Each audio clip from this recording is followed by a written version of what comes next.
Hi there, my name is Matteo Cataneo. I'm a postdoc at the University of Edinburgh, and in this talk I will be presenting some recent work I've been doing in collaboration with people from Durham, Newcastle, and Edinburgh on predicting the probability distribution function of the cosmic density field in modified gravity and dark energy cosmologies. So let's begin from the beginning. We know now that thanks to the Planck satellite, the initial conditions, particularly the initial density field fluctuations, are well described by a Gaussian random field. And if we average this fluctuation within top hat spheres of radius r and plot the distribution of this fluctuation, we will clearly see that they closely resemble a Gaussian distribution. So the only unknown of this distribution is its width or the variance, and this is tightly connected to the power spectrum. So basically, if we want to know something about this field, all the information is locked into the power spectrum. That's all we need to know. Fast forward a few billion years, and the situation is very different. Now, those small fluctuations evolve into the cosmic web through the action of gravity. And now, if we again do the same exercise of smoothing over using top hat filters and plot the distribution of the fluctuations, then we would see something very different compared to Gaussian. It would be a skewed distribution. And this already tells us that the information that before was locked just in the two-point function now leaked to higher order statistics or higher order moment of the distribution. So clearly, we would like to retrieve that information that is now been kind of lost in the two-point function. And for that, we will need to predict this distribution and compare it later on to the data. One way to do that would be to simulate every possible cosmology we're interested in, but that's of course is extremely expensive and not feasible. But what we could do is try to find a way to predict analytical or at most semi-analytically this distribution. Is there some prescription that takes us from the initial distribution to one at a late time? There is, and it's particularly accurate as long as we restrict our predictions to the mildly nonlinear regime. And the tools, the framework that allows us to do that is large deviation theory. So if you've never heard of large deviation theory, here's a crash course. So it describes the tail of this distribution, essentially. In particular, we're interested at modeling the probability of very unlikely events that happens in random processes. So in mathematical language, we can essentially approximate the probability distribution of a random process with a decaying exponential, where the exponent is given by the decay rate function multiplied by the driving parameter. And for this parameter becoming large, then this approximation becomes better and better. So all we need to know is essentially the decay rate function, and then we can build the probability distribution function.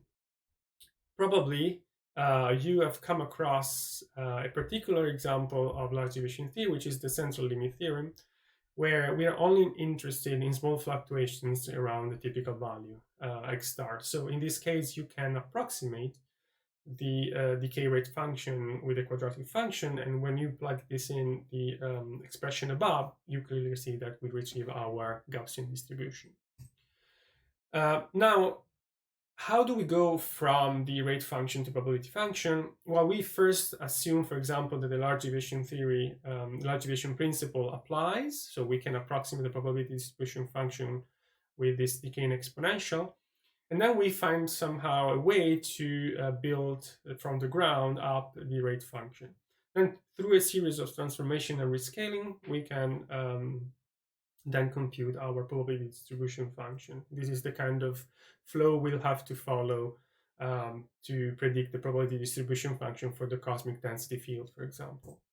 And it was shown in a series of papers that for the matter density fluctuations, we The probability, the decay rate function assumes a very simple form that there are two parts, one that depends on linear theory only, and another bit that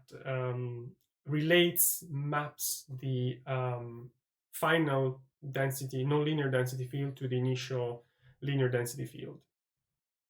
And this mapping within the context of large deviation theory is provided by the contraction principle, which tells us that a system, in particular in this case, our universe, to go from a initial density field to the final nonlinear density field will take the least unlikely of all unlikely paths. And given the symmetry of the statistics we're looking at and the statistical isotropy of the universe, this path was shown to be the spherical collapse or spherical expansion dynamics. In particular, for ΛCDM was shown that was proved that the Einstein-de Sitter approximation is good enough for this mapping between the initial density field and the final density field. So basically what we have is a rate function that only depends on the smoothing radius r, and it's independent on redshift. Then following the flowchart I showed you in the previous slide, you can get to the probability distribution function, where in the last step it required to compute the inverse Laplace transform. But again, it's possible to get an analytical approximation of the PDF without integrating the Laplace transform by applying again the contraction principle that takes us from the density field to the long density field, and also apply again a saddle point approximation that in the end will take us to this closed form expression that explicitly depend on the rate function, and where the role of the driving parameters is played by the variance of the log density field. So there is some nonlinear cluster information coming from the variance of the log density field, and the most of it coming from this spherical collapse dynamic. I'm just reproducing here some of the results that Ullmann et al. 2016 found, and that is the LDT can accurately predict the PDF when compared to a measurement from simulations. And the question now is, what happens for modified gravity and dark energy? Can I apply sort of the same rationale and formalism and get a PDF for that? And the answer is yes, as long as we look at the mildly nonlinear regime, because the modified gravity phenomenology and dark energy changes to the expansion history we have found have a negligible impact on the evolution of spherical top-hat fluctuations. And that's really the take-home message here. So this simplifies extremely the calculation for the spherical evolution, and makes the computation of the PDF much, much faster. And so we can apply this, for example, to likelihood analysis. To convince you that the Einstein-de Sitter approximation is also a good approximation in case of modified gravity and dark energy, before even comparing the PDF predictions to the simulations, I show here two examples. In one case on the left, I'm showing the tau rho, the mapping between the final density field and the initial density field for a series various cosmologies. So ΛCDM is shown in blue, and we can see that it's well approximated by Einstein-de Sitter, so no surprise, this was shown by some earlier work. But now in DGP, the modification to gravity are substantial, and you can see that Einstein-de Sitter alone cannot map or approximate well the full DGP dynamics. But we can simply rescale the prediction for the Einstein-de Sitter universe by the ratio of the ΛCDM growth to that of DGP. And this is good enough to achieve an accuracy of 0.5, better than 0.5% over the entire range of density we are interested in. So this is for a scale-independent modification to general relativity. For a scale dependent, which is the most general case, where, for example, the fifth force has some finite range, then in that case, we cannot find an exact solution to the spherical evolution of over and under densities. So what I'm trying to do here is try to prove indirectly that the Einstein-de Sitter approximation is a good way to proceed. And I'm doing that by predicting the reduced cumulants, the third and fourth reduced cumulants of the distribution. So these are closely related to the skewness and kurtosis of the distribution, using expressions that are entirely based on the Einstein-de Sitter approximation. And the only changes going from lambda CDM to, for example, in this case, f over gravity, are in the linear power spectrum input to these expressions. And you can see by comparing the dashed lines and solid lines to the color bands that are the simulation results, that the accuracy of these predictions in f over gravity is pretty much the same as in lambda CDM. And this gives us enough confidence that even before looking at the PDF, the Einstein-de Sitter approximation would probably be a good choice. So given all this, we can simply borrow the rate function from the lambda CDM formalism and replace the linear variance with the linear variance of that beyond lambda CDM cosmology. We keep the spherical evolution the same as in Einstein-de Sitter, and the expression for the probability distribution function has exactly the same structure, where we also replace the nonlinear variance of the long density field with that of the modified gravity of dark energy cosmology we're interested in. When we compare the LDT predictions to the simulations, as I'm doing here, so this is the fractional difference of the simulation compared to LDT, we see that in modified gravity for f over gravity and DGP, the accuracy of our theoretical predictions is similar to that of lambda CDM. So once again, this means that just with the Einstein-de Sitter spherical evolution and simply giving as input the linear theory and the nonlinear variance, we can achieve similar performance in modified gravity to those in lambda CDM. For dark energy, we do the same exercise. We have some evolving dark energy simulations, so we compare our predictions to those.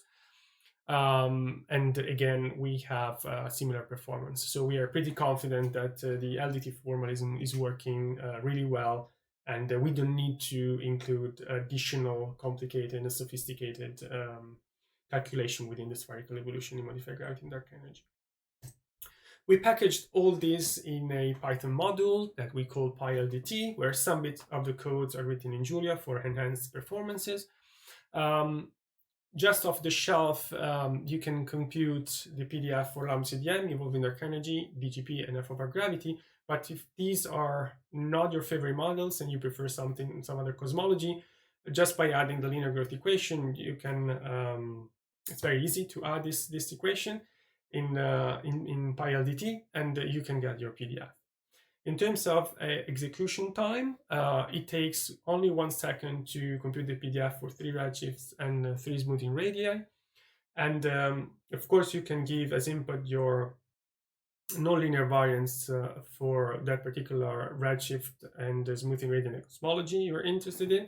But we also provide a log normal approximation that takes you from a fiduciary cosmology to your target cosmology, just computing the linear variance of the mass fluctuations on a particular smoothing radiums R and redshift Z.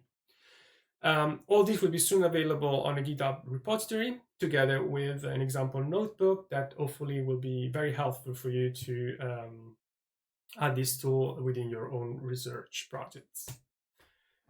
We used PyLDT for some Fisher forecasts to show the enhanced constraining power that a combination of the PDF and the meta power spectrum analysis can provide for extensions to lambda CDM in particular. So in this case, we ran a simplistic analysis where we assume that we have access to the three-dimensional matter distribution for a Euclid-like survey. We restrict our analysis to mildly nonlinear scales, both for the matter power spectrum and the PDF. And we set our fiducial cosmology to an f of r cosmology, Husavitsky f of r cosmology, with f r naught equals to 10 to the minus 6. This value is large enough to have some impact on cosmological scales, but it's really the goal of stage 4 survey to be able to detect departure of this extent from general relativity. So current surveys like DAS, KIDS, and others cannot at the moment reach this level of detection significance for f of r gravity. And you can already see by this different direction, degeneracy direction in the parameters, that there is it's extremely valuable to add these two observables together and combine them.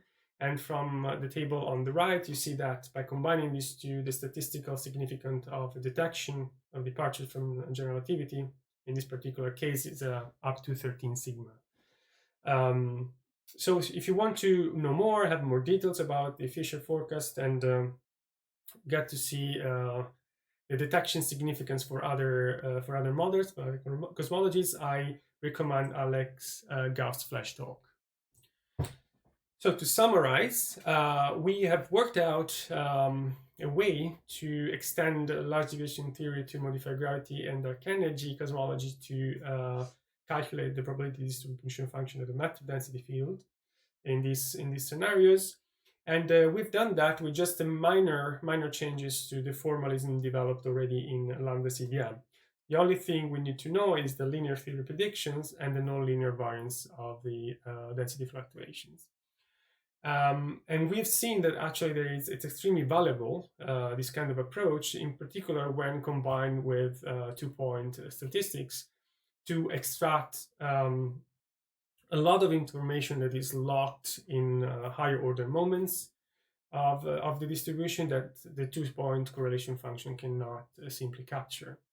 And this is very, very important if we want to see some deviations, some small deviations from the standard cosmological models, or rule out a large portion of parameter space beyond ΛCDM. Future directions, of course, go towards more real-world applications, so we'll need to extend this formula into bias tracers and retro space and the lensing convergence PDF, and possibly combine this within the reaction framework so that we can, from first principle, extract the nonlinear variance for beyond ΛCDM cosmologies. One possible application that we think is kind of straightforward is to density space statistics, and again combined with the reaction framework. So this should be possible. It should be possible to apply this formulas we already developed here just by adjusting the spherical evolution to a cylindrical evolution. So thank you for watching, and I'm really looking forward to discussing all this with you during the live and asynchronous discussion.